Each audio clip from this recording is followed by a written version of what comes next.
friends, welcome to Carrie's Culinary Crafts, where we talk all things food.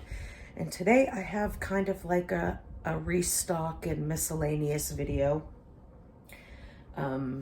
Since I've been sick for a while, I haven't been able to, do some miscellaneous things. I was kind of doing the bare minimum whenever I was sick.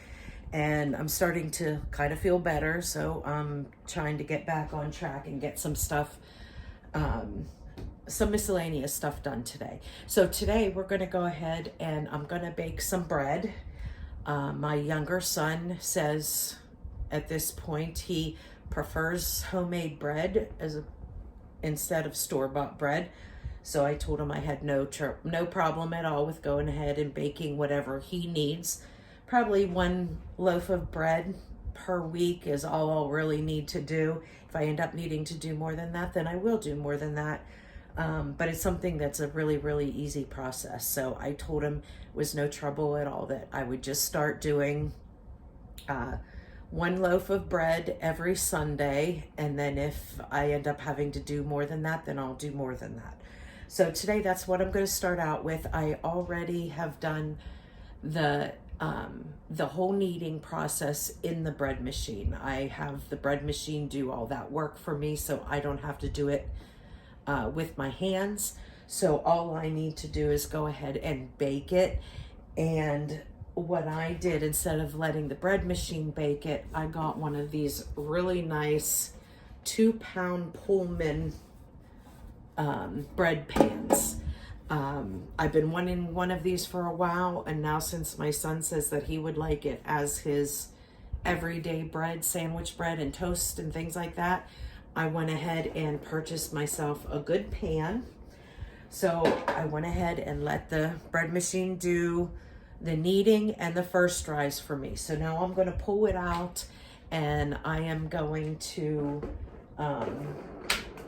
punch it down and then roll it up and get it in my Pullman pan and get it in the oven. I have a proof cycle on my oven, so I'll put it in my oven in the proof cycle for about an hour, and then I'll go ahead and bake the bread. The bread itself, I'm going to bake it at 375 for approximately 30 minutes. You want to just make sure that the internal temperature is 200 degrees, and then you know that your bread is done. But usually I find that 30 minutes, it's good to go. So that's where we're starting today. And the first thing I'm going to do is go ahead and spray my Pullman loaf. It is a non-stick pan, but even when things are non-stick, I like to give it a little bit of help. So I'm going to go ahead and spray the pan.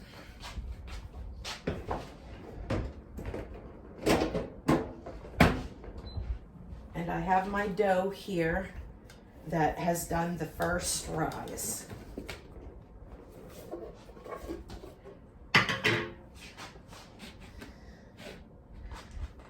What? I need a little bit of flour.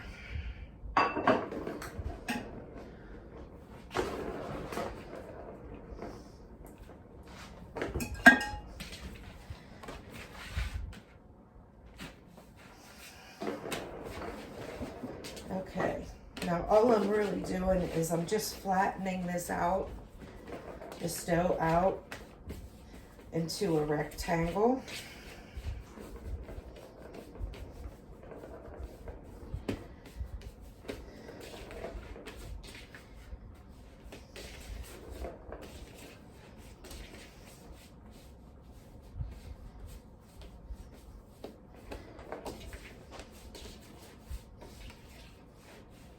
And I'm trying to get it as long as my pan is, because you fold the edges under. So I want to make sure that I stretch it to at least as long as the pan is.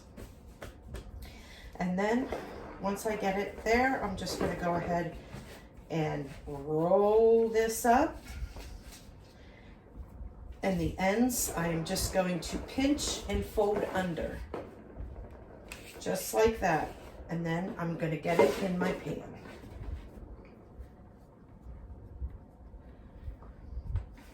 See, just like that. And then I'm going to put the lid on.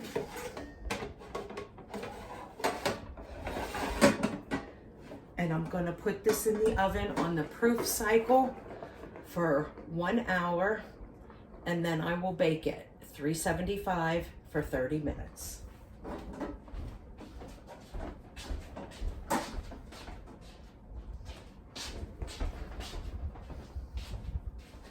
Okay, and that's all we need to do with our bread today.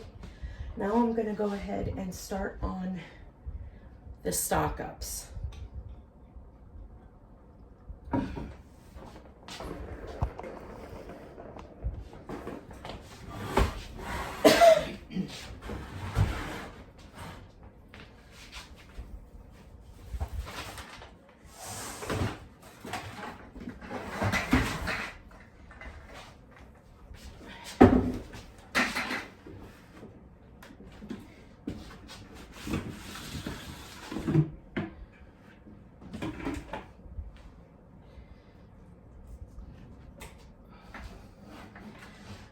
Okay, now this flour here that I have in this 6-gallon bucket, this is just organic all-purpose flour.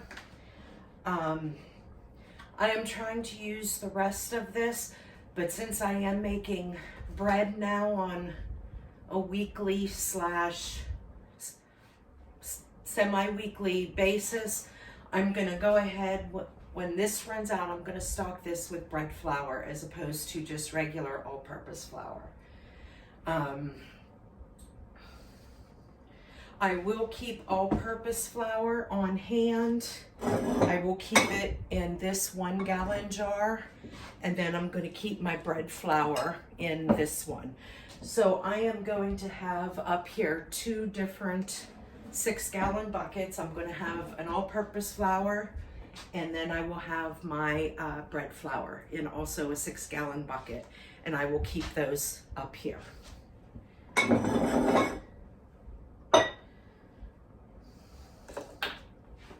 So this first one, I'm not sure how much is in here. I'm just going to go ahead and, if I can, kind of hurts, fill up this 1 gallon.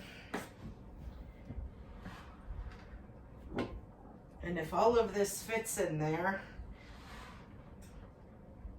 then I will just have my husband bring up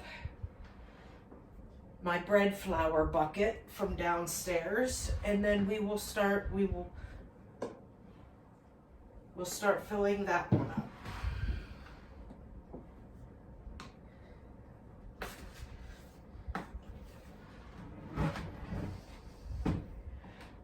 And yes, you can use regular all-purpose flour whenever you are baking bread. You certainly can, but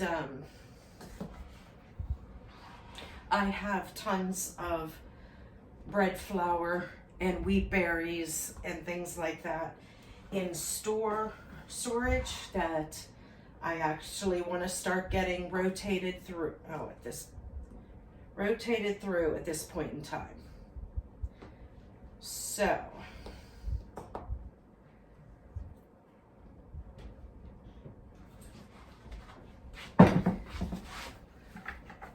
I will start working on that.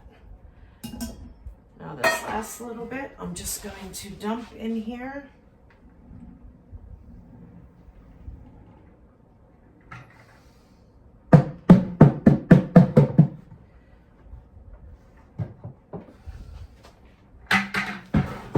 Okay.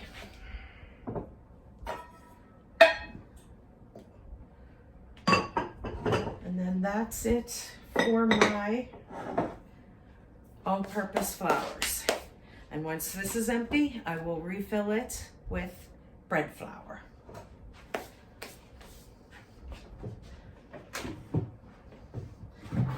And I will need to refill this bucket. So I will get another 25-pound bag of all-purpose flour to fill that one up.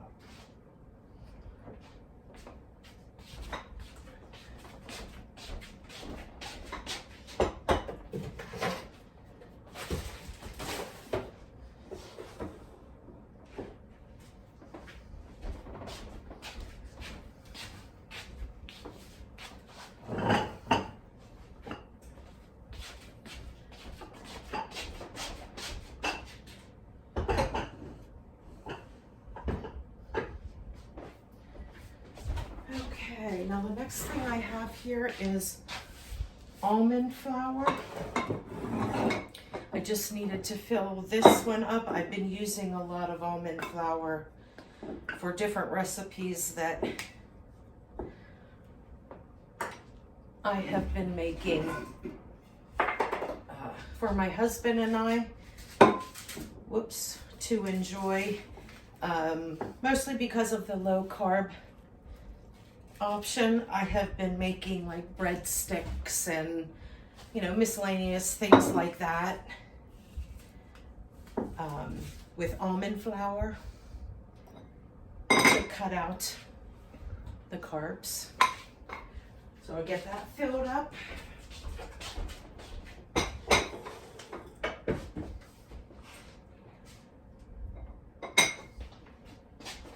was gonna say, where'd my scoop go? I need a scoop.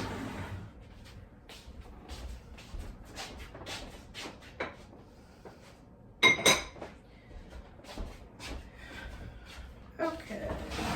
And the next thing I need to fill up is my almond jar. This is my husband and I's snacking almonds. They're just plain raw almonds. We enjoy these to snack on whenever we want something a little crunchy.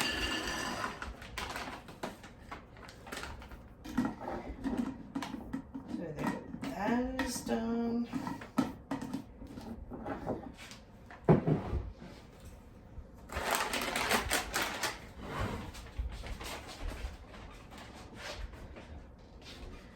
And since I was filling everything up, I figured I might as well fill up my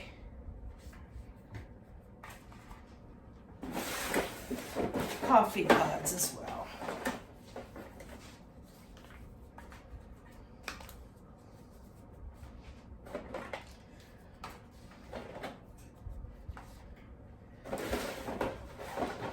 And I just alternate them with French roast and French vanilla.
There we go.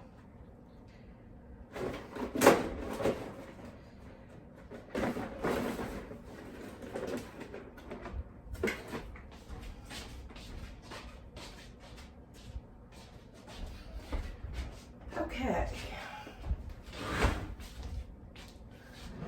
Now the next thing I'm going to do is make some homemade steak seasoning mix. The last time I made steaks for steak salad, I used the rest of this. So I am going to go ahead and make another batch. And I'll bring you along with me for that. Okay, friends, I had my son bring up some more of my back stock of flours that were down in my long-term pantry. So I have a 6-gallon bucket here of white flour. This is an organic all-purpose flour. And then I have a 25-pound bucket. This is just a 5-gallon bucket. You can see the difference in sizes there. And this is bread flour. So I had him bring those two up. And also while he was down there and while we were searching, I found a bucket of wheat flour that I thought I was out of. And now that I'm making breads, I want to, you know, play around with different wheat flours. So I brought this up, and you guys are going to be with me when I open it up. I cleaned off this lid already, but didn't clean the rest of the bucket. But I just wanted to go ahead and show you guys, see how I have inside here, I have it stored in a Mylar bag with oxygen absorbers. So it sucked out all the air. So, and what that does, if you don't, that's something that you could do instead of sticking your big sacks of flour in the freezer, because the freezer will kill off any bugs or any eggs or anything like that is in it. The other alternative you have is by sucking all the oxygen out of it. Now, usually I never have room in my freezers to go ahead and stick 50-pound sacks of flour. So this is the best option for me, is just by putting them in Mylar bags, sucking all the air out with oxygen absorbers. So you guys are going to come along with me as I open this up. This has been stored since 2017. So we're talking 7 years, because I did it in January of 2017. Okay, so I'm going to go ahead and get these buckets wiped off and get them pushed back.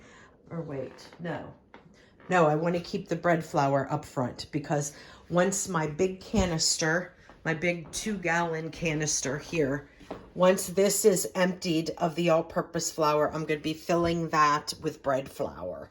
And then I'm going to keep this plain organic all-purpose flour, because I still will need to use all-purpose flour for some things, like baked goods and things that I make for my kids and stuff like that.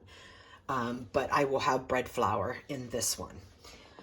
And as for the wheat flour, I am going to have to get myself another canister. I'll get myself another 1-gallon canister that I can put the wheat flour in, so I can be using that. And here, all this time I thought I was out of wheat flour. So, okay, I'm going to wipe these off and get them pushed back. Those are buckets that I keep up here, as well as this is a bucket of sugar, and then there is a bucket of oats back there. Those are the things that I use the most of, so I keep them up here. And I usually have a backup downstairs, so when I get through this white flour, I'm going to have 2 6-gallon buckets empty, so I will need to purchase in bulk to refill those 2 6-gallon buckets. So, okay, I'm going to get these wiped off, and then I will bring you back once I get this one wiped off from being down in the basement, long-term pantry, and we'll open it up together. Okay, so here is my Mylar bag of my wheat flour. It is sealed, so we're going to cut this open, and hopefully we don't see a bunch of bugs crawling around in there. If we do, then I didn't get all of the oxygen out. But hopefully we're looking good. And it will go to show that if you store properly, things can last a very, very long time. And remember, flour usually doesn't last that long, especially wheat flour, because of the oil content in it. Does not last very long. But if you store it properly, you can get a long time out of it. Okay. Can you see down in there? Let me put you a little closer. It's my nice oxygen absorber that was completely full.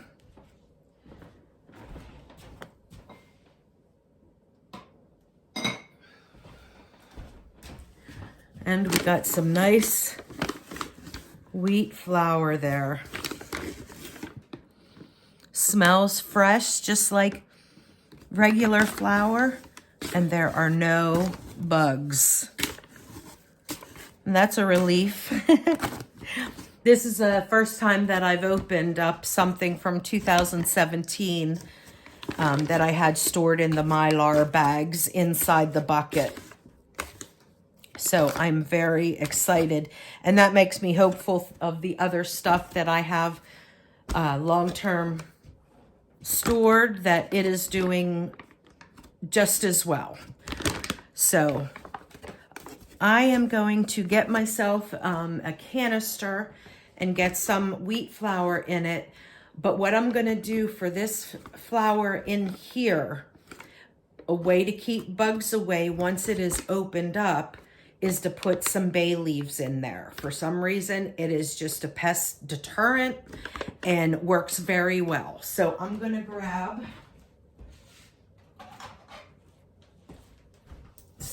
several bay leaves, and these are bay leaves that I grow here at my house. And I'm just going to put, depending on what size they are, 2 or 3 in there. There's one big one. Let's put another one. Another 2 in there. Okay, so I'm just going to leave those in there, and then I will shut up this again and put on my Gamma lid. Now, the one wonderful thing with Gamma lids is they have the airtight and they have the rubber gasket there. So it is completely sealed, so nothing is going to get in there and no air will get in there.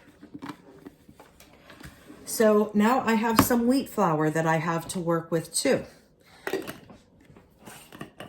And, oh, almost forgot. Let me show you one other thing that I checked while I was down there to see if it was ready. No, this isn't a big jar of alcohol, even though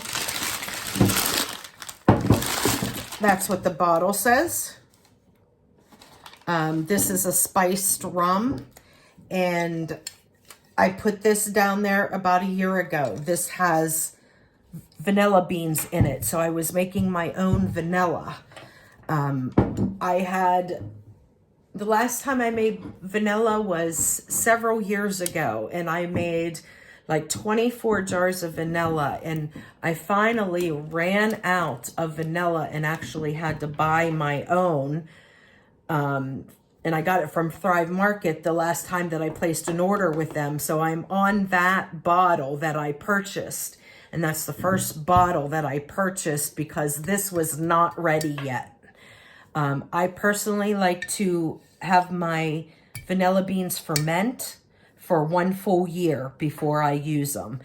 And it was only about 8 months whenever I had to go ahead and buy the other, the vanilla from Thrive Market, because this was not quite ready yet.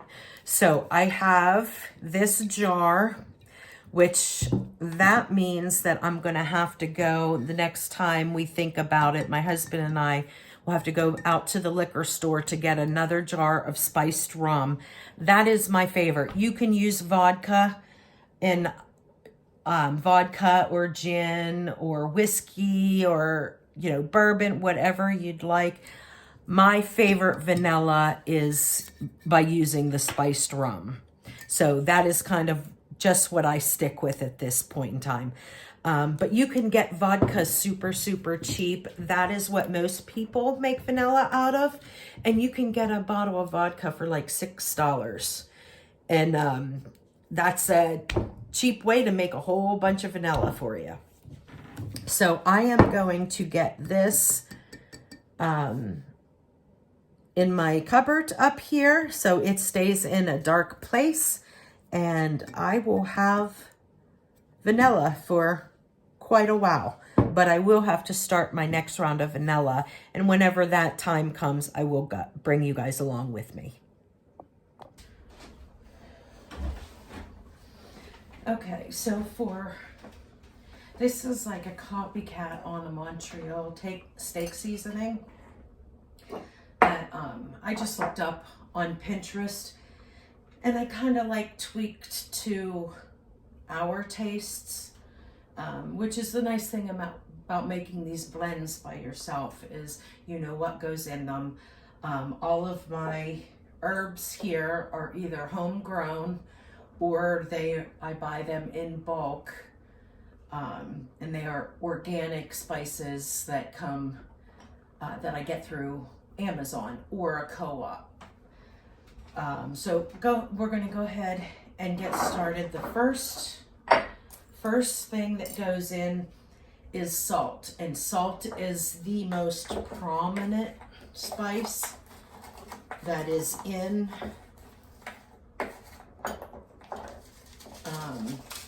Montreal steak seasoning. So I am going to use, this is a 1/4 cup scoop, but I am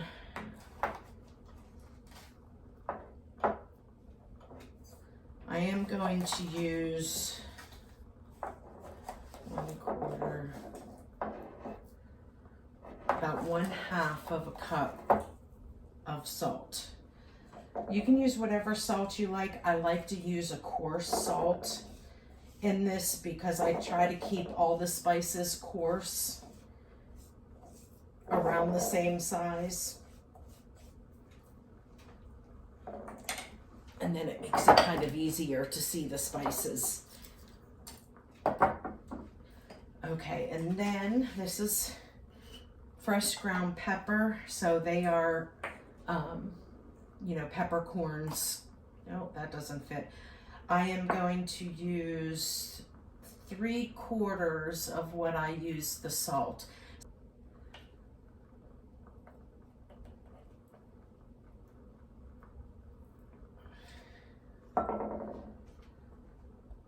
So I'm just going to use a partial of that.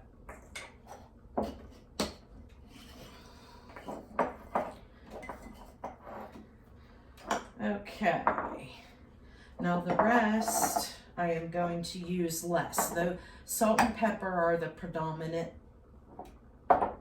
items in there. Then I'm going to go ahead and use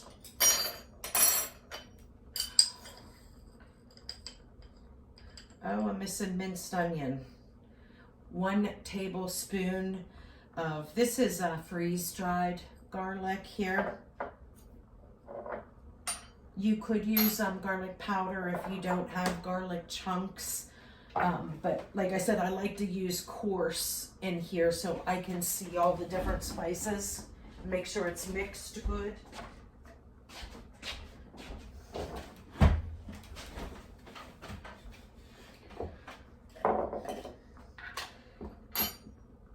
Okay, so 1 tablespoon of garlic granules, and then 1 tablespoon of minced onion. I think I'll do a little bit more.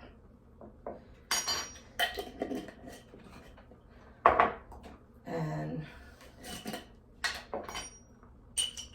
about 1/2 tablespoon of dill. Oh, it smells good. And here I have coriander seeds, and I went ahead and ground them up in my spice grinder just to make a coarse ground so we didn't have the whole coriander seeds. So there is 1 tablespoon of coriander seeds.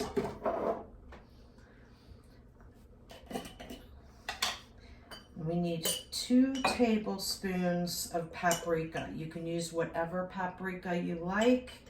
Smoked paprika is my favorite, so that is what I am using. 2 tablespoons of smoked paprika. That needs refilled.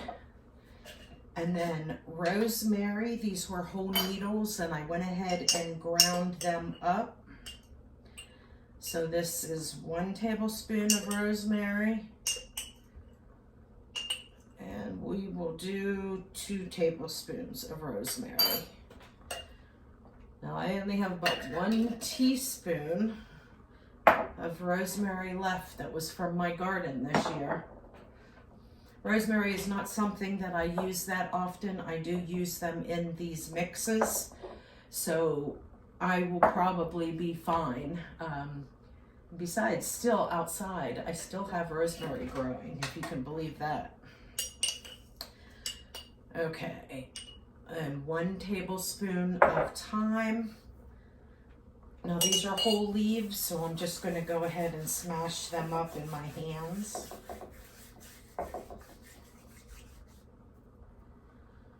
Okay.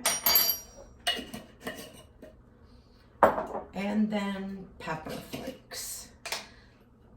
I don't want to make it too spicy, but I want a little bit of a kick. So I am going to put 1 teaspoon of red pepper flakes in the mix.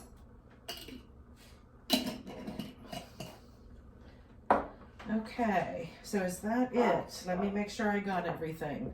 Salt, pepper, garlic, red pepper flakes, thyme, rosemary, smoked paprika, coriander, dill, and onion. Okay, and that's it. And now I'm going to go ahead and give this a really, really good mix.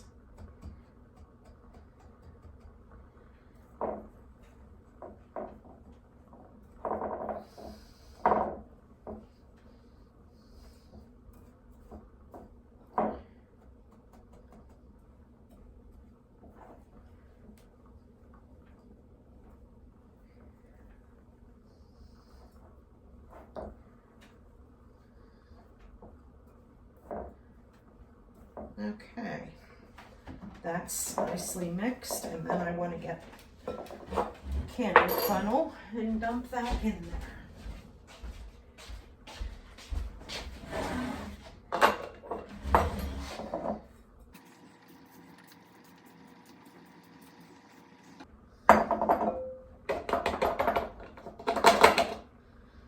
Okay, and then there we go.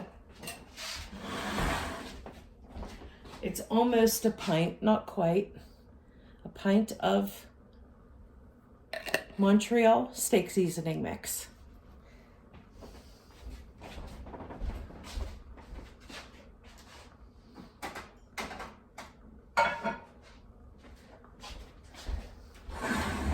Okay. Now I did notice that my smoked paprika is really low.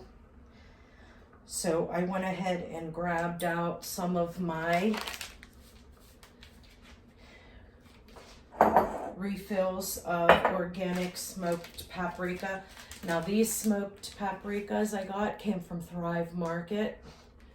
They're just organic smoked paprika, but you can get them on Amazon, whichever. I just noticed the one time that they were on sale on Thrive Market, so I went ahead and purchased several bags.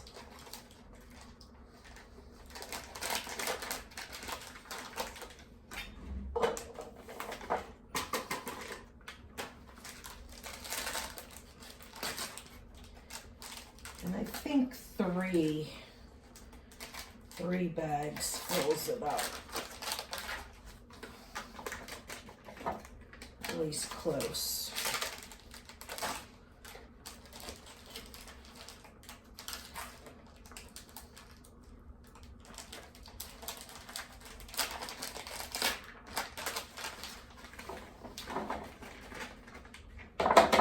Yep, and then you gotta put that little bit that I had in there back on the top.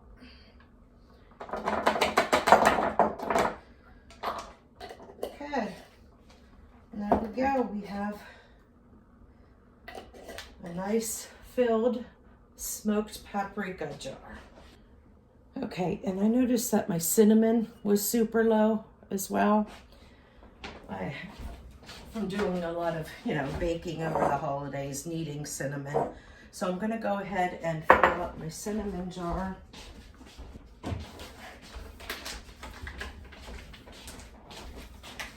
And this is the cinnamon powder that I use. This is the Ceylon cinnamon powder, organic, gluten-free. Anthony's. Yes, that's the brand, Anthony's. This is the cinnamon that's like really good for you, that has a lot of health benefits in it.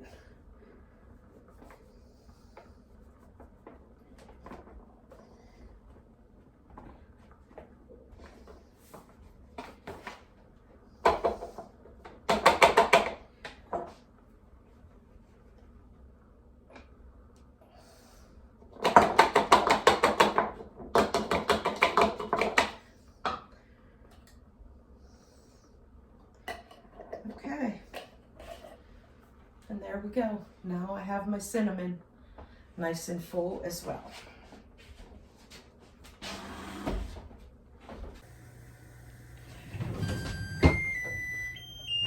Okay, my timer is going off for my bread. So let's take a look.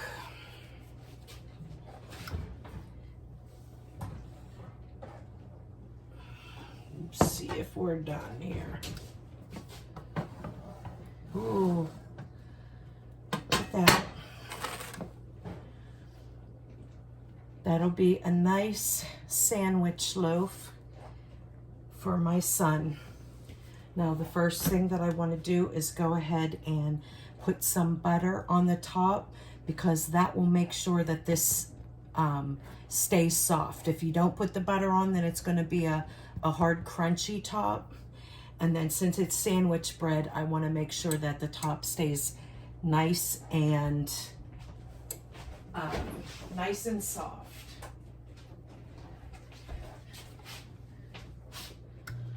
So I'm going to go ahead, and I've got some Carrie Gold spread here.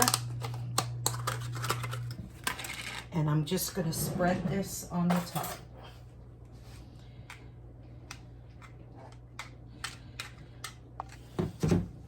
Except I should get it out of there first. Okay, and I got myself a nice bread keeper for him. Oh, slid right out. That's perfect. Love that. Okay. Now we'll go ahead and spread some butter on the top. Hi, honey. You're not here. Oh, hey, since you're here. I'm not here. You're recording. What time? Well, that I can edit out. What time did you want to eat? Whenever you have it near that stuff, I'll work around you. Is normal time okay? Like between 5:30 and 6? Sure. Yeah, I'm doing the world's most mundane thing, so Okay. I have plenty of it to do. How's that look for a nice sandwich everyday loaf? Sure. For Damien. Of course. This is just a standard white bread. This isn't wheat bread or oat bread or anything like that. So if my boy goes to school and he gets Wonder Bread at the supermarket, he'd be like, whoa. You know that one will. No, just normal. No, I'm not ignoring you.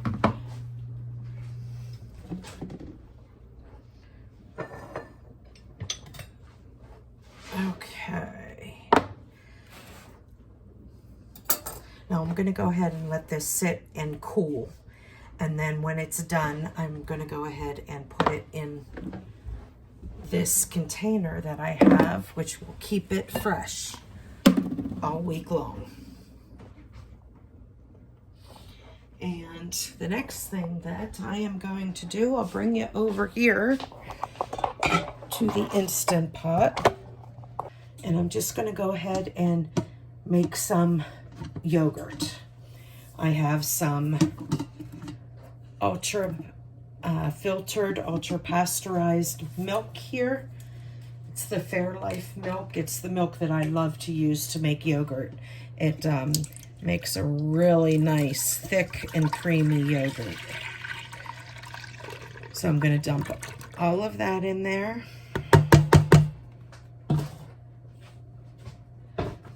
And then the sweetener that I'm going to use is just this skinny syrup, brown sugar, cinnamon. Can you see that? There we go. And I'm just going to pour just a little bit of that in, just for a little bit of sweetener. We don't, you know, we don't want it super sweet. We just like it just a little hint of sweetness.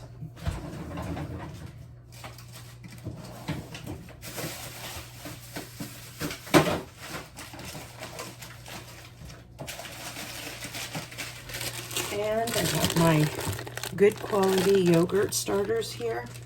I made these starters in a previous video, which I got a really good organic Greek yogurt. So, and then I just put that in there, and then all I need to do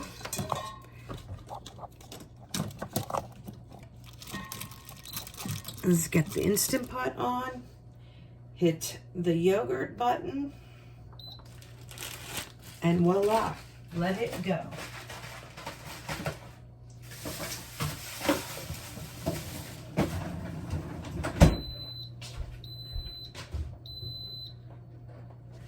And you're not pressure cooking it, so you don't need to lock the lid on tight or anything. I have one of these glass lids. Since I make yogurt a lot, I went ahead and invested in one of those. And that's it. And then I'm gonna let this go. And it'll go for 8 hours. And you can leave it, you can get it at 8 hours, or you can leave it longer, up to,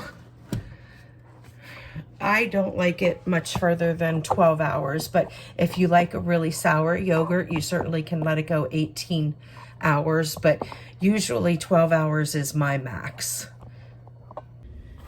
Okay, so here is my yogurt after 8 hours. Well, it was more like 10 hours because I put it in last night before I went to bed. And this is what it looks like this morning. There's a little bit of whey on top, but the rest of the yogurt is nice and solid.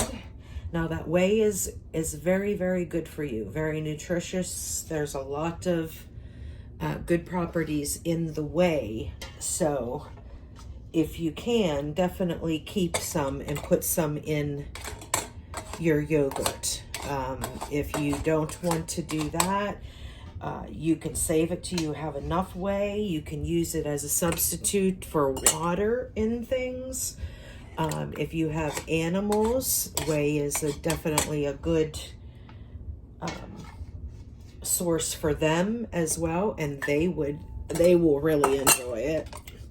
So just remember not to, throw away that whey, because that is some healthy, good stuff.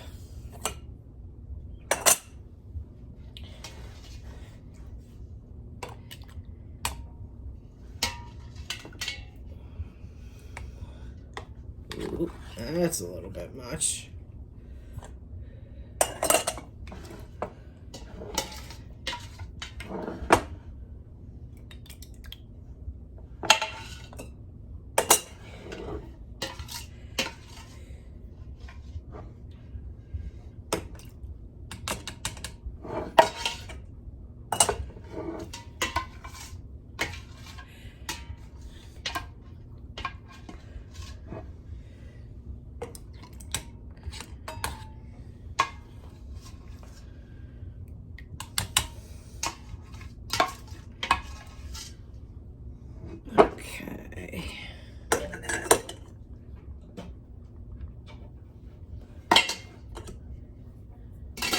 All right, and there we go.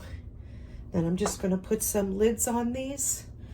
And now these are plain yogurts, but slightly sweetened with that brown sugar cinnamon skinny syrup that I use that has no sugar, no carbs, no calories in it. So it is slightly sweetened. So you can eat it plain like this. You can add fruit. You can put granola. You can do whatever you'd like with this yogurt. Now, if I didn't put any sweetener in, this would basically be your plain Greek yogurt, because I used a Greek yogurt starter, so it would be plain Greek yogurt, which means I could use this sour cream as well. But usually, you know, we enjoy one of these yogurts for breakfast. So that is why I put a little bit of a sweetener in. If I was out of Greek yogurt to use a sour cream, then I certainly would make some and just use it that way. So I'm going to get some lids on these and get them in the refrigerator.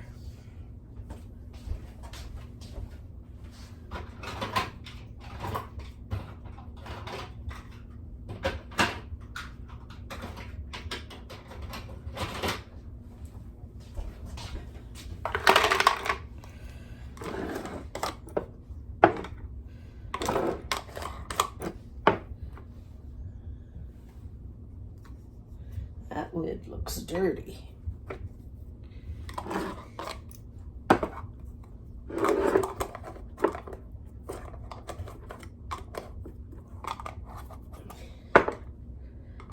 Okay, what's wrong with it? There we go.